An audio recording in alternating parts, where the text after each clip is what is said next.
بسم اللہ الرحمن الرحیم۔ ناظرین کرام، مسلمانوں کو ہر روز نئے سے نئے فتنے کا سامنا کرنا پڑ رہا ہے۔ انہی فتنوں میں سے ایک بہت بڑا فتنہ وہ دہریت کا ہے، یعنی الحادیت، جس کو انگریزی میں ایتھیزم کہا جاتا ہے۔ تو اس فتنے کے بارے میں جاننا اور اس کے اعتراضات کا جواب ذہن میں ہونا یہ ضروری ہے، اور آج کل کے نوجوانوں کے لیے اس فتنے سے آگاہ ہونا یہ اپنے ایمان کی حفاظت کے لیے بے حد ضروری ہے۔ مختلف اسلامک اسکالر اس حوالے سے کتابیں لکھ رہے ہیں، اور یہ سلسلہ ماضی سے چلا آ رہا ہے۔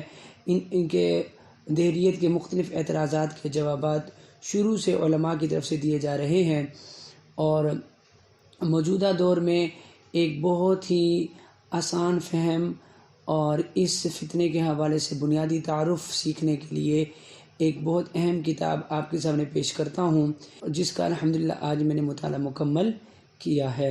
یہ کتاب آپ سامنے دیکھ رہے ہوں گے۔ کتاب کا نام ہے دہریت کا تعارف و تاریخ اور دہریوں کے اعتراضات کے جوابات۔ لکھنے والے جو مصنف ہیں وہ ہیں ابو حامد محمد انس رضا قادری، ایم اے اسلامیت، ایم اے اردو، ایم اے پنجابی، یہ آپ کی کوالیفیکیشن ہے، اور یہ ایتھیزم پر لکھی گئی کتاب ہے ان کی۔ اس کے علاوہ بھی ان کے بہت سے موضوعات پر لکھی گئی کتابیں مارکیٹ میں موجود ہیں اور انٹرنیٹ پہ بھی اویلیبل ہیں۔ اگر ہم اس کتاب کا ریویو کریں تو سب سے پہلے ہم دیکھیں گے کہ ٹوٹل چیپٹر اس کتاب کے 5 ہیں۔ پہلے چیپٹر کا نام ہے دہریت کا تعارف و تاریخ۔ اس میں بنیادی طور پر الحاد، لبرلزم، سیکولرزم کے معنی بیان کیے گئے ہیں، دہریت کی تعریف بیان کی گئی ہے، پھر دہریت کی تاریخ کا کیا پس منظر ہے اس حوالے سے بیان کیا گیا ہے۔ اسی طرح جو دوسرا چیپٹر ہے وہ ہے دہریت کے اسباب، یعنی وہ کون سے ریزنز ہیں جس کی وجہ سے ایتھیزم جو ہے وہ بہت زیادہ عام ہوتا چلا جا رہا ہے۔ اس میں اللہ تعالیٰ کے بارے میں غیر واضح عقیدہ ہونا، پادریوں کا عوام کو اپنا غلام بنا لینا، بے حیائی، آزاد خیالی، ٹھیک ہے، اسی طرح علم کا تکبر، ذاتی مفاد وغیرہ۔ اور مستقبل میں سیکولرزم اور دہریت کے فروغ کے اسباب، تو وہ کون کون سی چیزیں ہیں جو مستقبل میں دہریت کو پروموٹ کر سکتی ہیں؟ ان میں سے جیسے کہ میڈیا، عیاش اور بے دین حکمران، این جی او، سول سوسائٹیز، اسی طرح دینی علم مفقود ہوتے چلے جانا، یعنی علم دین کی کمی ہونا، فرقہ واریت، دینی طبقے کا کردار وغیرہ۔ اسی طرح جو تیسرا چیپٹر ہے وہ ہے اسلام اور دہریت کا تقابلی جائزہ۔ اس میں دہریت اور اسلام کے حوالے سے کمپیریزن بیان کیا گیا ہے۔ دہریوں کی دوغلا پالیسی، الحاد و سیکس، سیاست کا دین سے الگ کرنا، اسلام اور عیسائیت میں فرق وغیرہ۔ اسی طرح جو چوتھا چیپٹر بڑا ہی اہم چیپٹر ہے، اور اس میں دہریوں کے اعتراضات کے جوابات دیے گئے ہیں۔ جیسے کہ مثال کے طور پر ایک اعتراض یہ کیا جاتا ہے کہ ایک انسان کو زندگی گزارنے کے لیے مذہب کی کیا ضرورت ہے، وہ اپنی زندگی جس طرح مرضی گزارے۔ اسی طرح ایک اعتراض کیا جاتا ہے جو لوگ خدا کو ماننے والے ہیں وہ بھی گناہ کرتے ہیں، اگر خدا ہے تو اس کے قائل یعنی اس کے ماننے والے گناہ سے کیوں نہیں بچتے۔ اس طرح یہ ہے کہ چونکہ خدا نظر نہیں آتا اس لیے معلوم ہوا کہ اس کا وجود وہم ہی وہم ہے، یہ بھی ایک اعتراض فضول سا کیا جاتا ہے ان کی طرف سے۔ اور ایک قرآن مجید کی آیت کا حوالہ دیا جاتا ہے کہ جس کا ترجمہ ہے تو رحمان کے بنانے میں کیا فرق دکھتا ہے۔ یہاں کہا جا رہا ہے کہ سب کی تخلیق ایک جیسی ہے، لیکن ہم دیکھتے ہیں کوئی کانا ہے، کوئی لنگڑا، کسی کے ہونٹ خراب ہے وغیرہ، یہ بھی ایک اعتراض ہے۔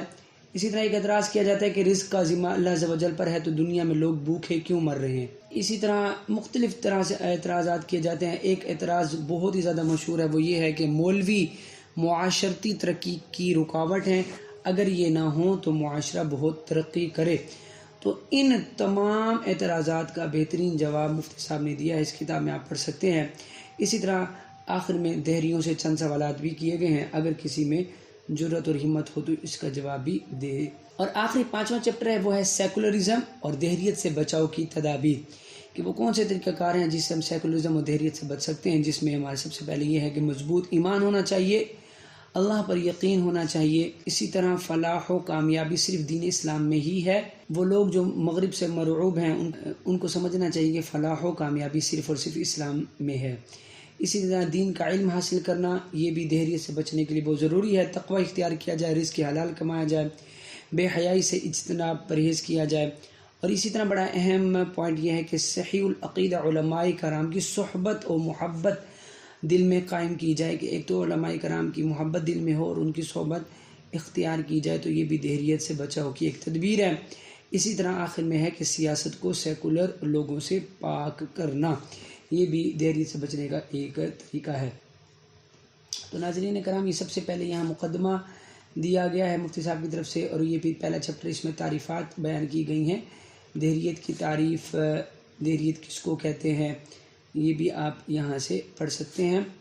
اسی طرح آگے چلتے جائیں، یہ ساری مختلف تاریخ جہاں سے یہ دہریت چلی ہے اس کا مکمل جائزہ بیان کیا گیا ہے، اور ان کی سیاست کیا ہے، معیشت کے حوالے سے ان کا جو ہے وہ نظریہ کیا ہے، طرز حیات کے حوالے سے نظریہ کیا ہے، سارا کچھ بیان کیا گیا ہے۔ اخلاق اور معاشرت، کس طرح اخلاقیات کو تباہ کیا جا رہا ہے اس فتنے کی وجہ سے، وہ بیان کیا گیا ہے۔ پھر آپ دیکھیں دوسرا باب آتا ہے دہریت کے اسباب کیا کیا ہیں۔ اللہ تعالیٰ کے بارے میں غیر واضح عقیدہ ہونا، دینی کتب میں تضاد ہونا، بے حیائی، آزاد خیالی، علم کا تکبر وغیرہ۔ اسی طرح مستقبل میں وہ کون کون سے اسباب ہیں جو دہریت کو فروغ دے سکتے ہیں، جیسے کہ ہمارا میڈیا ہے، عیاش و بے دین حکمران ہیں، جس طرح پہلے میں نے آپ کو فہرست میں بیان کیا۔ اسی طرح رفتہ رفتہ دین علم اور اسی طرح رفتہ رفتہ دینی علم مفقود ہوتے جانا وغیرہ۔ اور اسی طرح تیسرا باب ہے اسلام اور دہریت کے تقابلی جائزہ، تو اس میں اسلام اور دہریت کا جو ہے وہ بنیادی تقابل بیان کیا گیا ہے، اور اس میں بتایا گیا ہے کہ دہریت اور سیکولرزم میں سب سے بڑی کشش جو ہے وہ فری سیکس کی ہے۔ تو یہ بھی آپ دیکھ سکتے ہیں کہ دہریت کا یہ عورت کو پرکشش بنا کر دکھانا، یہ ان کا سب سے بڑا وار ہے۔ اور یہ بھی بیان کیا گیا کہ مسلم دنیا گزشتہ 70 سال سے سیکولر دنیا ہی ہے۔ تو یہ آپ پڑھیں گے تو آپ کو بہت ہی علم ملے گا۔ چوتھا باب شروع ہوتا ہے کہ دہریوں کے اعتراضات کے جواب، اور یہاں پہ بہترین قسم کا تقابل بیان کیا گیا ہے۔ اللہ تعالیٰ پہلا اعتراض جو کیا گیا کہ انسان کو مذہب کی کیا ضرورت ہوتی ہے، تو اس پر جو انہوں نے دلائل قائم کیے ہیں وہ آپ پڑھ کر بہت خوش ہوں گے۔ اسی طرح ایک بڑا اعتراض کیا جاتا ہے کہ 21ویں صدی ایک سائنسی دنیا ہے جس میں بغیر دلیل کسی بات کو نہیں مانا جائے گا، ورنہ زمانہ جاہلیت اور جدید دور میں کیا فرق رہ جائے گا۔ اگر خدا ہے تو وجود باری تعالیٰ یعنی ہستی صانع عالم کے دلائل عقلیہ سے ثابت کریں۔ تو یعنی اللہ تعالیٰ کے وجود کو عقلی دلائل سے ثابت کرنا، تو اس اعتراض کے 10 دلائل بیان کیے ہیں مفتی صاحب نے۔ یہ جب آپ پڑھیں گے تو آپ بہت خوش ہوں گے کہ کس طرح مفتی صاحب نے 10 دلائل دے کر اللہ تعالیٰ کے وجود کے عقلی دلائل پیش کیے۔ اس کے علاوہ بھی بہت سے اعتراضات ہیں، ان کا میں نے تذکرہ آپ کو کیا ہے فہرست میں بتاتے ہوئے۔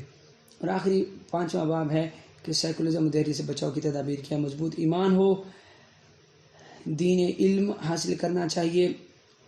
حدیث شریف میں بیان کیا گیا کہ عنقریب فتنے ہوں گے، صبح انسان مومن ہوگا، شام کو کافر، سوائے اس شخص کے جسے اللہ تعالیٰ نے علم کے ساتھ زندہ رکھا۔